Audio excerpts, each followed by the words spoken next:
हमारा ये टॉपिक निकल करके आ गया है। आज का टॉपिक क्या निकल करके आया है? घूम फिर के हम आ रहे हैं थिंकिंग के ऊपर। चाहे ओवर थिंकिंग हो, चाहे इमोशनल स्टेबिलिटी हो, चाहे अपनी थिंकिंग को चेंज करना हो, इसी के साथ में क्या जुड़ा हुआ है जो आपने पूछा था कि अपना जो इंटरेस्ट है हम उस पे पूरी तरह से स्टिक कैसे रहे। तो क्या ये पॉसिबल है कि हमारे अंदर किसी भी तरह का कोई कॉन्फ्लिक्ट ना हो? ये क्वेश्चन है। समझ गए ना? अगर इन चारों क्वेश्चंस को जोड़ दिया जाए क्या निकल करके आ रहा है कि हमारे अंदर किसी तरह का कोई कॉन्फ्लिक्ट ना हो, हमारे अंदर किसी तरह का कोई कंफ्यूजन ना हो, हमारे अंदर किसी तरह का कोई डर ना हो। पॉसिबल है या नहीं है? नहीं है? It starts from this, you know. ये आपको अपने आप से पूछना है। मैं आपको नहीं बताऊंगा कि मेरे लिए पॉसिबल है या नहीं है, वो आप मेरी आंखों में देख सकते हो। बाहर से आपको बहुत कुछ मिल जाए लेकिन अंदर कंफ्यूजन ही कंफ्यूजन हो, डर ही डर हो, अनलिमिटेड डिजायर्स हो। यही तो प्रॉब्लम है ना? अनलिमिटेड डिजायर्स, जिसकी वजह से रोज हमारा इंटरेस्ट चेंज हो रहा है। इन सब बातों को ध्यान से सुनना जो मैं बोल रहा हूं और अपने अंदर देखते चले जाना। This is real learning. Books पढ़ना नहीं, मेरी बातों को सुन करके अपने अंदर फीड करना नहीं।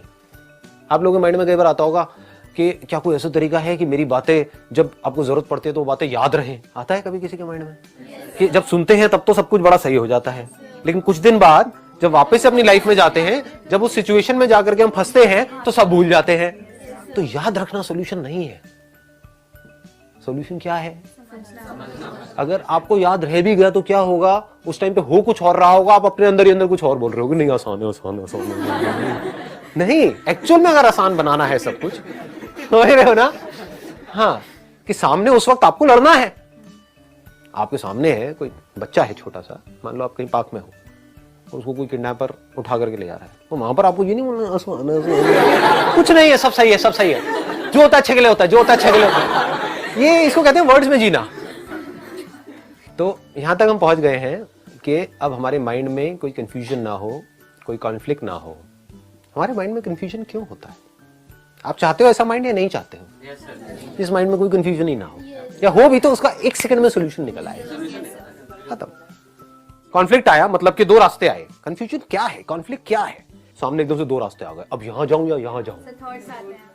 यहां गया तो ये रास्ता जंगल में जा रहा है, लेकिन कहते हैं कि इस रास्ते पे आगे चल करके एक खजाना है। मैं इशारों में बात कर रहा हूं, समझते चलिए ना, है ना? ये एक यूनिवर्सिटी है, यहां पर जाऊंगा, यहां से निकल करके ये हो जाएगा, हाँ यहां पर लाइफ सेट है। लेकिन ये एक ऐसा रास्ता है जो मेरे घर वाले कह रहे हैं, लेकिन पता नहीं यहां पर क्या होने वाला है। समझ गए ना? फंस गए। अब यहां पर आप फंसे हुए, तो ये क्या है? कंफ्यूजन ही है ना चारों तरफ। इसका सोल्यूशन क्या है? बताओ जी, लगाओ दिमाग।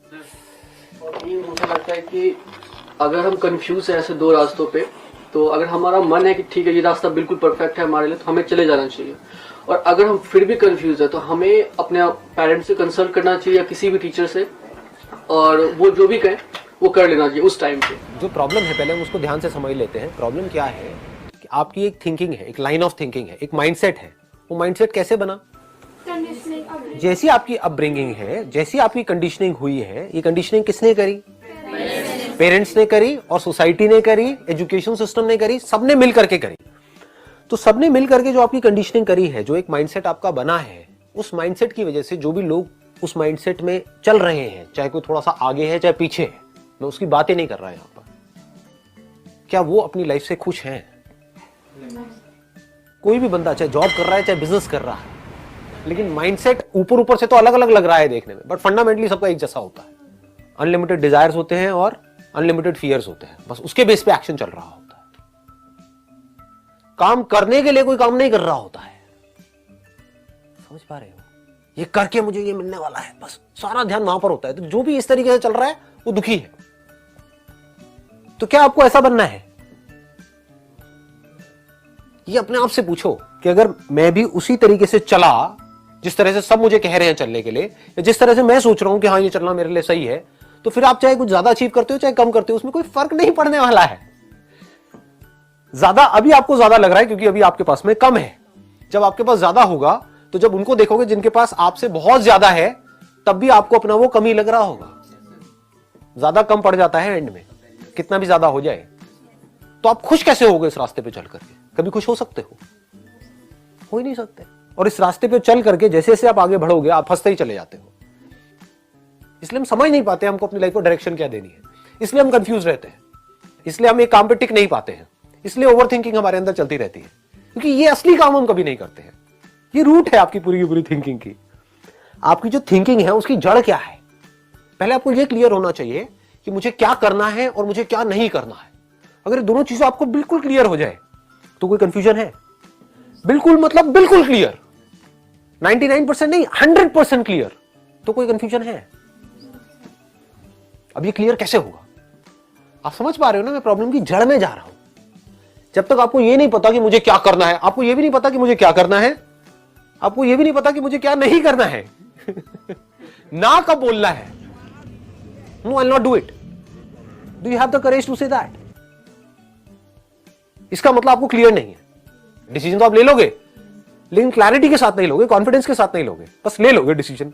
चल यार कुछ समझ नहीं आ रहा, ये है, यही कर लेता हूं, इन पिन सेफ्टी पिन टॉस करके देख लेता हूं। होते हैं ऐसे डिसीजंस, होते हैं या नहीं होते हैं?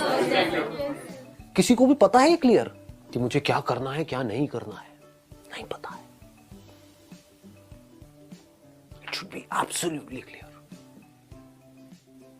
कैसे होगा? ऐसे सोचने की हमारी आदत नहीं है, क्योंकि ऐसा बनाया नहीं गया हमको समझ रहे हो? तो आई एम श्योर आप में से कुछ लोगों को अनकंफर्टेबल भी लग रहा होगा, क्योंकि कैसा बनाया गया है, बस जो पढ़ाया जा रहा है ना, यहाँ पर जो बोर्ड पे लिखा हुआ है बस वहीं तक सोचना है, उसके आगे नहीं। जो डेफिनेशन लिखी हुई है बस यही सही है। इसमें अगर तूने ये भी एक वर्ड भी चेंज किया तो समझ जा तेरे नंबर कम हो जाएंगे। इससे सॉल्यूशन नहीं निकलने वाला। तो कैसे क्लियर होगा? सबसे पहला स्टेप है आपको ये क्लियर होना चाहिए कि मुझे क्या नहीं करना। Once you are clear about it, then आपके लिए लाइफ बड़ी सॉर्ट आउट हो जाती है, बड़ी सिंपल हो जाती है, डिसीजंस लेना बड़ा आसान हो जाता है। क्या नहीं करना है, मैं यहाँ पर मॉरल साइंस की बात नहीं कर रहा हूँ, वो आप सब लोगों को पता है, तो मैं उसमें नहीं घुस रहा हूँ कि शराब दारू सिगरेट ये वो, मैं उसकी बात नहीं कर रहा हूँ। क्या नहीं करना है मतलब कि किस रास्ते पर नहीं चलना है। रास्ते हैं क्या? एक है सरफेस लेवल पे अलग अलग रास्ते, एक है फंडामेंटली अगर रास्ता देखा जाए तो दो तरीके से दुनिया एक्ट करती है कि अपने डिजायर्स के हिसाब से चलो और अपने फियर्स के हिसाब से एक्ट करते चले जाओ। Action based upon your desires and fears. आपके अंदर डिजायर्स आए कहां से? आपको लग रहा है मैंने खुद बनाए हैं। खुद कहां बनाए हैं? बन जाते हैं डिजायर्स तो। किसी को कुछ करते हुए देखते हैं, हमारा भी मन करने लग जाता है करने का। किसी चीज के बारे में हमको पता लगता है, तो अभी तक माइंड एक जगह पर चल रहा था, लेकिन अब हम डिस्ट्रैक्ट हो जाते हैं। डिस्ट्रैक्ट किसकी वजह से हो रहे हो? आपका डिजायर है एक काम को करने का, अब एक नया डिजायर आ गया, तो क्या डिजायर ही आपकी प्रॉब्लम नहीं है? इन चीजों को हम देख क्यों नहीं पाते हैं? सोचो अगर आज आपके अंदर से डिजायर पूरी तरह से निकल जाए तो क्या होगा? डिजायर किस चीज का, इसको ध्यान से समझ लेना। जो मैं डिजायर बार बार बोल रहा हूं वो मैं काम को करने का नहीं बोल रहा हूं, चीजों का बोल रहा हूं। उससे रिलेटेड जो आपको मिलने वाला है उसकी मैं बात कर रहा हूं। सोचो वो पूरी तरह से निकल जाए। आप ये कहो कि मैं कहीं पर ऐसी जगह पर भी जा करके रह सकता हूं जहां पर बहुत ही लिमिटेड रिसोर्सेज है, लेकिन फिर भी वहां पर मैं खुश रह सकता हूं, तो क्या होगा? दूसरी तरफ से आप बहुत बड़े एंटरप्रेन्योर बन जाओ, लेकिन अनलिमिटेड अंदर डिजायर्स भरे पड़े हो। उसकी वजह से क्या होगा? Overthinking. उसकी वजह से क्या होगा? Emotional instability.